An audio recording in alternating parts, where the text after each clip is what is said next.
Hi, kids. Okay, another installment of Miss K's Earth Science. Today we're going to be doing something called relative humidity. Relative humidity. This has nothing to do with your relatives. As we discussed in class, the word relative means a comparison. So I'm older relative to you. Remember this? Relative humidity is something very similar in that it is a comparison between how much moisture is in the air and how much moisture the air can possibly hold until it gets filled up. And then, of course, it rains or snows depending on what the temperature is outside. I want to begin with a review of what we did the last two lessons. First, weather variables. So you should have your notes. Second, I hope that's not on video, what just popped up on my phone. Anyway, second, you should have your reference table so that we can also review dew point. Okay, so first, quick review. This was what I had prepared in one of my previous lessons. This was a page of weather variables that I kind of put together for you. And I showed you how the different weather variables create different weather. I don't know if you guys can see that. I'm going to try to make this a little bit more visible for you guys. Sorry about this. All right. So let's just review that cool air and warm air, the way they behave.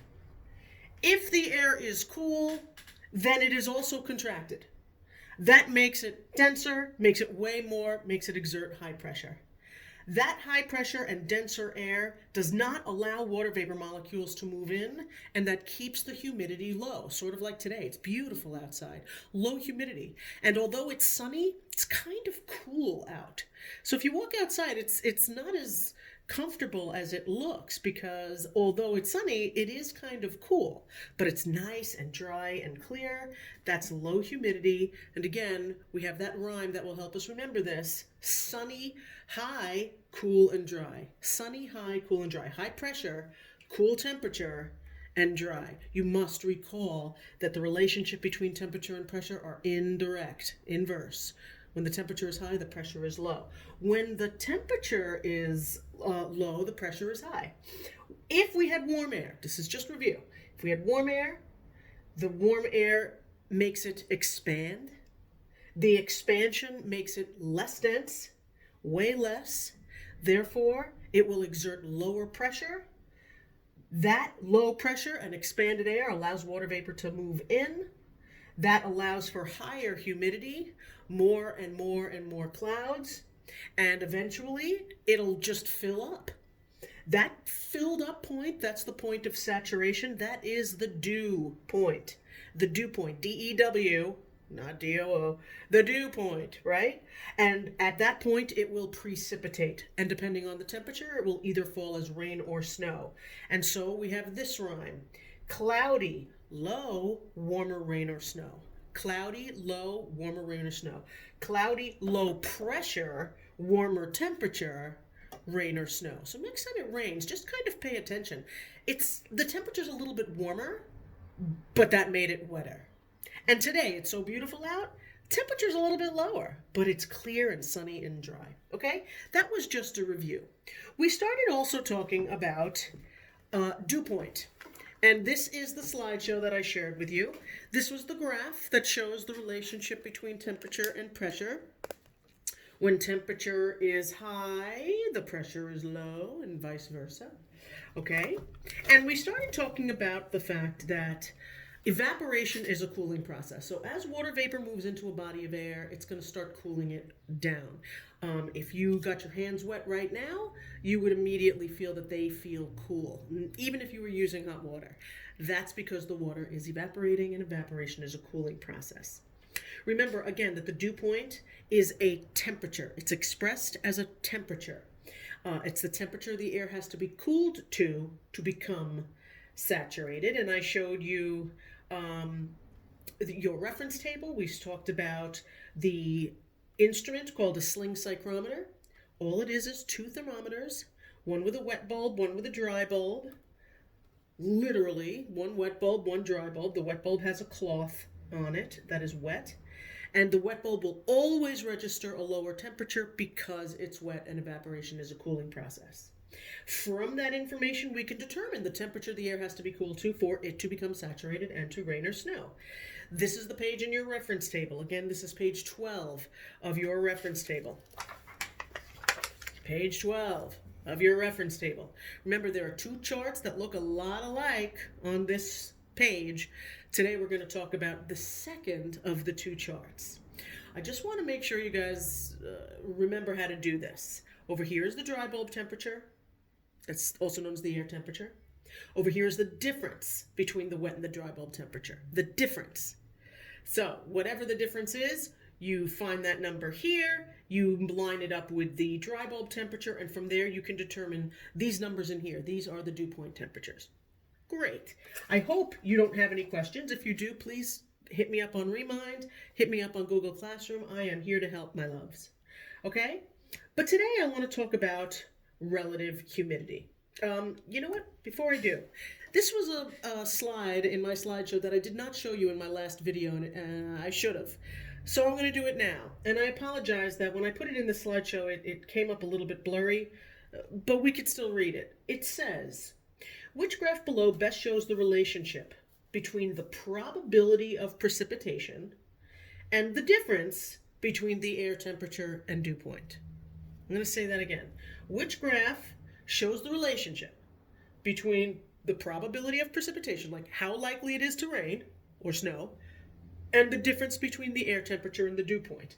I hope that you recall that the closer together the air temperature is to the dew point, the more likely it's going to rain. The closer together the air temperature is to the dew point, the more likely it's going to rain. In other words, the dew point is the temperature the air must be cooled to rain. And so if the temperature is getting closer to the dew point, it is more likely to rain. It's getting worse outside. The further apart they are, the less likely. And so that's what this question is asking. This one says that the probability of precipitation does not change as the difference between the air temperature and dew point increases. That's just wrong. This one says the probability is high, probability of precipitation is high, when the difference between the air temperature and dew point is low. That's indirect. That looks good to me. This one says that the probability of rain is low when the difference is high. That's just incorrect. And this one is crazy. That's just wrong. This is the correct answer. Okay? They must be close together. Now let's talk about, relative humidity. Same instrument, sling psychrometer, is used to measure relative humidity. Same instrument, sling psychrometer. 2 thermometers, 1 wet, 1 dry bulb. Okay, here is your definition. You should copy it. I hope you can see it. It says relative humidity is a comparison between how much moisture or humidity the air is holding compared to how much moisture and humidity it can possibly hold. It's expressed as a percent. So what percent relative humidity is it? Well, think about it. If the air is saturated, if the air is totally full, can't hold any more moisture, that would be considered 100% relative humidity. And therefore, if we're at 100% relative humidity, it's got to be precipitating outside. It's either raining or snowing, depending on the temperature. 100% full, it's got to be precipitating. Yes? Okay. Here's the thing. The temperature itself determines how much moisture the air can hold. You should already know that if you understand this. Cool air is contracted. You just can't get that water vapor in. Warm air is expanded. You can get that air, that water vapor in. So I'm going to show you a drawing that I made. Here's a notebook. And over here I drew 4 beakers. Don't worry about this yet. I drew 4 beakers on this notebook. I hope you can see it. Wish I could zoom in with this camera. I can't. Okay. Here are 4 beakers. Okay? All of them are at 75 degrees, which is kind of warm, very comfortable. This is in Fahrenheit. All right, so let's just say that these are 4 beakers, but all of them were taken at 75 degrees Fahrenheit. And just picture a beaker that is about half full of water. Does it make sense that if it's half full, it's going to be 50% relative humidity? That's what relative humidity is. It's a percent. If it's half full, it's 50%. If it's only a quarter full of all the water it could possibly hold, that would be a 25% relative humidity. If it's got a whole lot of water vapor in it, about 3/4 of what it could possibly hold, that would be 75% relative humidity. And if it is saturated, if it's filled up all the way, if it can't take any more, that's 100% relative humidity. If you tried to add water vapor to this, of course, it would spill out. That spilling out is what happens in our atmosphere. That's called precipitation. Okay? Here are 2 other beakers. Both of them are at 30 degrees Celsius. 30 degrees Celsius. Now, I hope that if I were to ask you, what is 30 degrees Celsius in Fahrenheit, you would know, hopefully, to look right here. 30 degrees Celsius, you go straight across to the Fahrenheit side. It's right around 86 degrees Fahrenheit. 30 Celsius, about 86 degrees Fahrenheit. Very warm. It's a very warm temperature. Okay, there will be days where a very warm day like this, 86 degrees Fahrenheit, is only holding about 25% of what it could. So this would be considered a dry day. 25% relative humidity, it's holding some moisture, but that's considered very, very dry. All right, 50% relative humidity on another day that is also warm. This day, because it's warm, both of these days, can hold a lot of moisture. They can hold as much as this beaker can theoretically hold. Okay, but this would be considered a drier day. There might not be any clouds in the sky, or very, very few. This might be what they call fair weather clouds, where there's some clouds, but they're big and fluffy white clouds. They're not rain clouds. It's not a bad day. All right, but this would be considered 50% relative humidity. Now let's look at these beakers at the bottom. 20 degrees Celsius, that's about room temperature. 10 degrees Celsius, that's pretty cold. 10 degrees Celsius, it's not pretty cold. It's like 50 degrees Fahrenheit. It's cool. And then there's 5 degrees Celsius. 5 degrees Celsius is about 40 degrees Fahrenheit. So this is warm, this is cool, this is pretty much cold. What I want you to see is that they're all empty. And I drew, except for this one, I drew them that way because I want you to see that simply warm air can hold more moisture. And the cooler it gets, the less it can hold. And so, I mean, obviously we're talking about air outside, we're not talking about beakers, but a beaker might help explain it. Because here is a beaker that's 5 degrees Celsius, and you can see it's already at 50% relative humidity. But this little bit of water, this water, if I were to pour this little beaker of water that's half full into this beaker, it wouldn't fill it up halfway. It wouldn't even fill it up a quarter of the way, probably not. This little bit of water, if I poured it into this beaker, maybe would be 25%. And if I took this little bit of water and poured it into this much larger beaker, it would probably be, I don't know, 5%, 10% relative humidity. It would be very, very dry. Very dry. If I put 50% water vapor into this beaker, this warmer body of air, that's a lot of water vapor. It simply can hold more. If I took this beaker filled at 50% and tried to pour it into this, it would almost fill it up. And if I poured it in here, it would overflow. It could not hold as much. So as a rule, warm air holds more moisture. It just can because it's expanded. Cold air just can't hold as much. So with just a little bit of water, it fills up very quickly and it's going to precipitate out. That's basically the rule of relative humidity. Warm air holds more moisture. Okay? Now look at this diagram. I found it online. This was from a local weather channel. And they're showing you a similar diagram as to what I was showing you. 2 different beakers. One beaker is large, one beaker is small. This one is a temperature of 65 degrees. And by the way, do you notice anything that they should have done here? No units. Shame on them. But at these numbers, I can tell you it's Fahrenheit. Okay. This smaller beaker is 65 degrees. This larger beaker is 85 degrees. Warm air holds more moisture. But I want you to see that they filled them both up halfway. Halfway. And so underneath it, this says relative humidity, RH, relative humidity 50%. Okay. Relative humidity 50%. Great. Look at the dew point, though.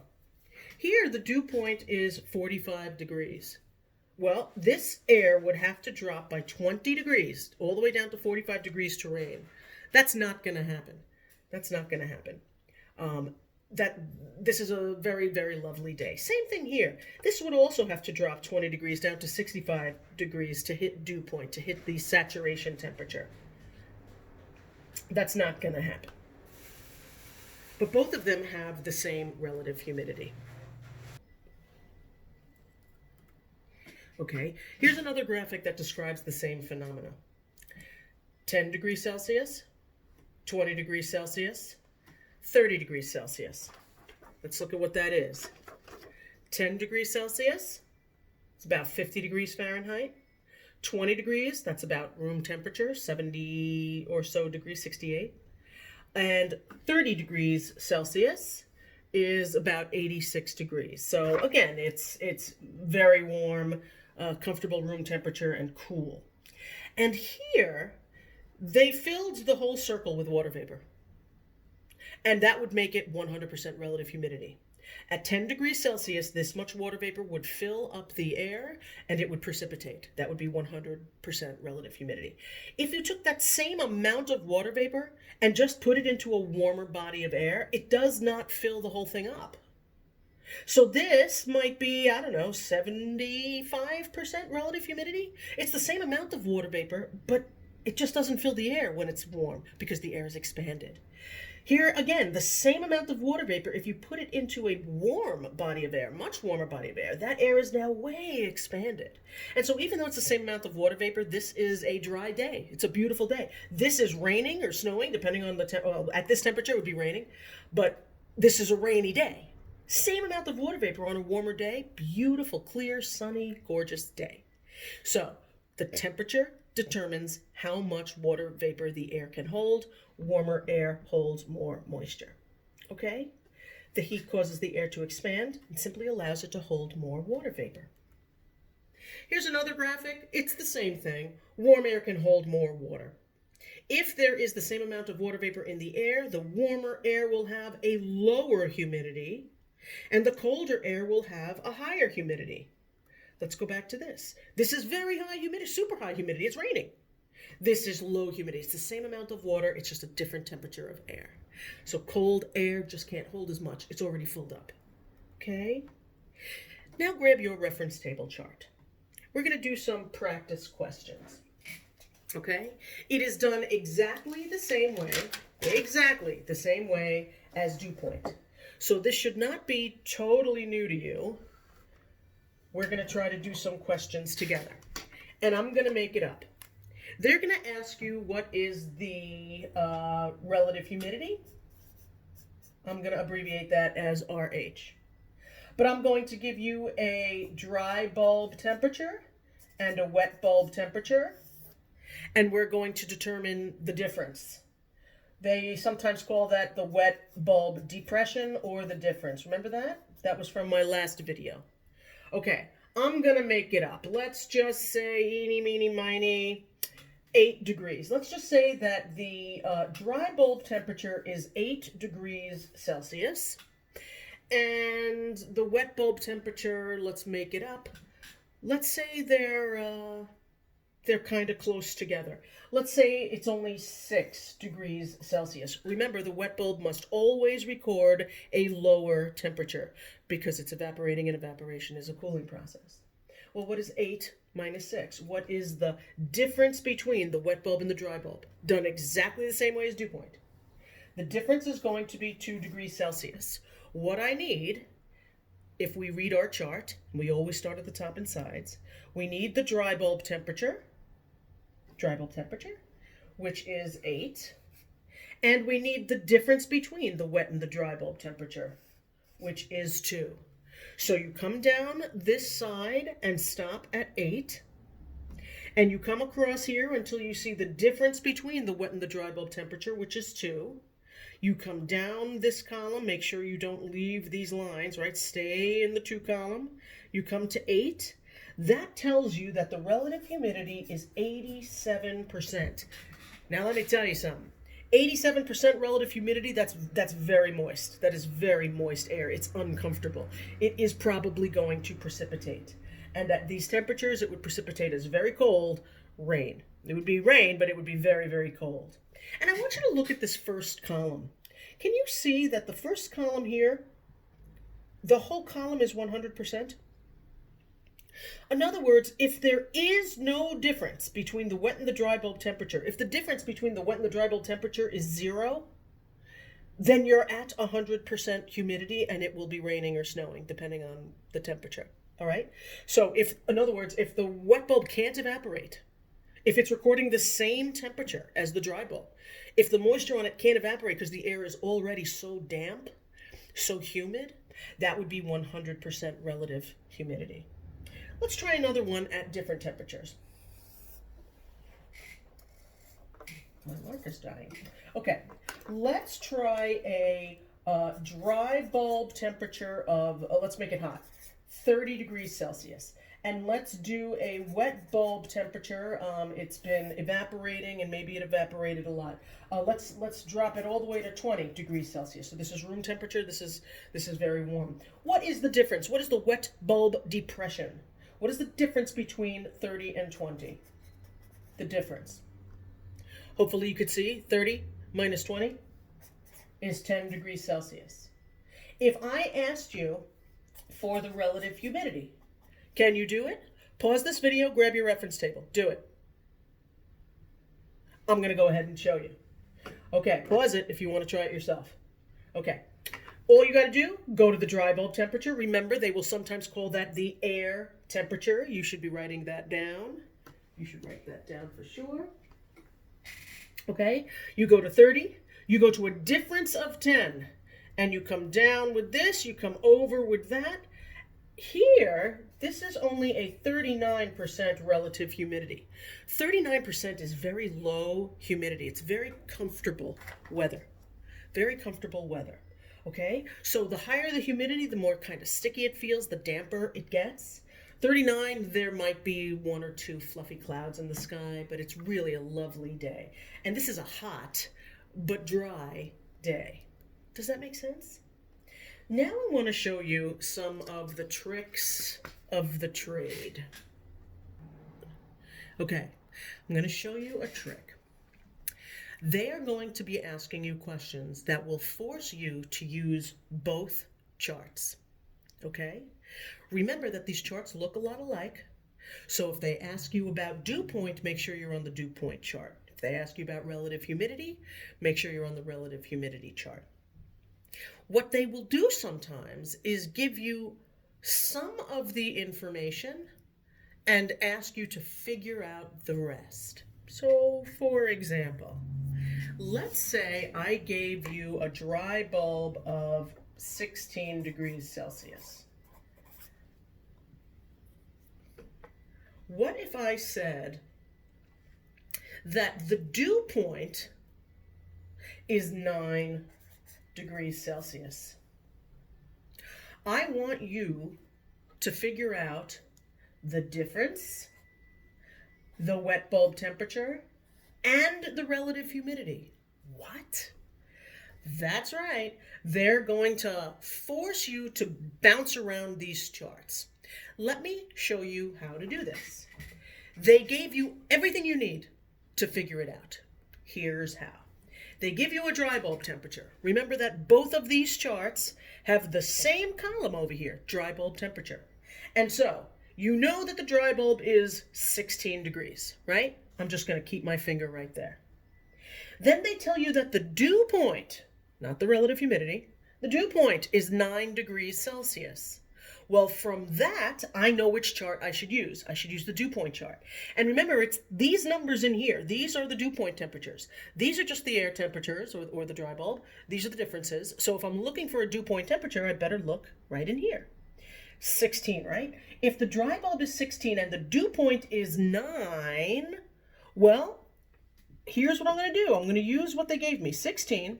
And if I follow this line over, all I have to do is stop where you find the number 9. I found it right here. 16-degree air temp, 9 dew point. Well, from that, the only other thing to use on this chart is up here. That is a difference of 4 degrees. That's not the wet bulb temperature. That's the difference between the wet and the dry bulb temperature. So I can go ahead and put 4 degrees right here. All right? Now I know the difference between the wet and the dry bulb. Just like that. Sweet. Now I want to know what the wet bulb temperature was. Do you remember a rule about the wet bulb temperature? Remember that the difference between the wet and the dry bulb here is 4 degrees. Well, if the dry bulb is 16, the answer can either be 12 or 20. I wonder if you can figure out which. Not sure? Here's the rule. The wet bulb will always register a lower temperature because the water on it is evaporating, and evaporation is a cooling process. Evaporation is a cooling process. Say it 50 times. Evaporation is a cooling process, okay? So whatever the difference is, this is how much lower the wet bulb temperature has to be from the dry bulb temperature. So it's 16 minus 4. The wet bulb temperature has to be 12 degrees Celsius. Sweet. Well, guess what? Once you know the difference, we don't even really need to know the wet bulb in order to determine the relative humidity. They already told us the dry bulb. So it doesn't matter whether it's dry bulb of 16 here or dry bulb of 16 here. Let's go to dry bulb 16 here so we could figure out the relative humidity. Now that we figured out the difference by going from here to the 9 to the dew point and figuring out the difference, we have the difference. So 16 with a difference of 4. Let's come down with the 4. Let's come over with the 16. That is 62% relative humidity. Just like that. 62%. Did you catch that? Should we do one more? Let's do one more. Let's do one more. I'm going to give you a dry bulb. I'm going to give you a wet bulb. We're going to, or maybe I'm not, I don't know. We're going to find out the difference. We're going to find out the dew point. And we're going to find out the relative humidity. Okay. Dry bulb temperature. I'm going to make it up. I'm going to give you I'm going to make this hard. I'm going to make it hard. But stay with me, you can do it. I'm going to give you a dry bulb temperature of 0 degrees Celsius. 0 degrees, freezing temperature, very cold. Okay. And I'm going to give you a relative humidity this time. And I'm going to give you a relative humidity of 11%. By the way, relative humidity of 11%, that's crazy dry. Deserts are something like 20 to 30% relative humidity. So 11% is just crazy. It's just crazy dry. Okay, anyway. If I give you a dry bulb of 0 and a relative humidity of 11, you should be able to tell me everything else on here. Start here. Which chart should I use? I'm hoping you're all saying relative humidity. If they gave you the relative humidity, use the relative humidity. Dry bulb of 0. Put your finger here on dry bulb. Go down to 0. Find along this line a relative humidity of 11. And by the way, you'll never see the same number on that line. So don't worry if you're like, well, what if there's 2 11s? There will not be 2 11s, okay? So go to 0, go across to 11. What can you determine from this? Well, you use 2 out of the 3 things on this chart. Go to 0, go to the 11, go up. That gives us a difference between the wet and the dry bulb of 5 degrees Celsius. That is the difference. That is the difference. Not the wet bulb. That's just the difference between the wet and the dry bulb. It's a difference of 5 degrees. And here's why it's hard. The wet bulb must read a lower temperature than the dry. A lower temperature. Well, we want it to be 5 degrees lower than 0. Lower than 0. Sneaky, right? If you did the math correctly, the wet bulb temperature should be negative 5 degrees Celsius. Why? Because -5 is colder than 0. Picture a thermometer if you can't see it. You know what? Here's a thermometer. 0. If I went lower than 0 by 5 degrees, I would end up at -5 degrees. Do you see it? Okay. Well, now all we have to do is figure out the dew point. The dew point. We have a dry bulb. We have a difference. Now we just got to go to the right chart. We have a dry bulb of 0. We have a difference of 5. Come down with the 5. Come over with the 0. Wow. Look at that dew point temperature. -24 degrees Celsius. -24 degrees Celsius. Make sure that when you put your answers in, you use the right units. Relative humidity is a percent. Dew point is a temperature. Do you think it's going to rain? I mean, look at these values. Relative humidity at only 11%, that's beyond dry. And look, if it's 0 degrees outside, do you think it is likely to drop 24 degrees to hit -24? It's extremely unlikely. This is a very cold but very clear and pretty day. Does that make sense? Okay, loves. That is my relative humidity lesson. Now listen, some of you are not doing your work. Some of you are not doing your work. I don't know why. Why aren't you doing your work? Those of you that are, I'm so proud of you, I can't even tell you. And some of you, your grades have been improving, so great job. I hope it's because you actually get it and not that you're like Googling answers. Please don't do that. Those of you that aren't, I am here to help you. Kids, I'm here to help you. Hit me up. Hit me up on Remind. Throw me an email. I check my email 4 times a day at least. All right? Hit me up on the comments in Google Classroom. But ask me anything, all right? If you don't want to do it publicly, just send me an email. dkalinowski@WHUFSD, West Hempstead Union Free School District. I will help you however I can. And if you email me, maybe I'll even give you my phone number so that we can chat and chill and schmooze, okay? I'm going to be putting up a Castle Learning assignment now. Today's Thursday. I will make it due, should be due tomorrow. I'm going to make it due on Tuesday. I'm giving you lots of time. Those of you that are not getting this done in a day or 2, that's crazy. You should be doing this today, right after you watch this video. Hit your Castle Learning, get it done, all right? I gave you a dew point assignment. The assignment I'm going to give you now is going to cover relative humidity and dew point because it's the same, right? They're done the same way, you just have to understand the difference, okay? Remember, a couple things. The closer together the air temperature is to the dew point temperature, the more likely it's going to rain. You're going to hit the dew point, the point of dew, all right? The higher the relative humidity, the wetter it is outside. And warm air, because it's so expanded, holds more moisture, okay? If you have any other questions, hit me up. I hope you're all feeling good. Stay safe, stay home, stay healthy, have a little bit of fun. And when you get overwhelmed, just hit pause and do something else and come back to it, okay? I'm here to help.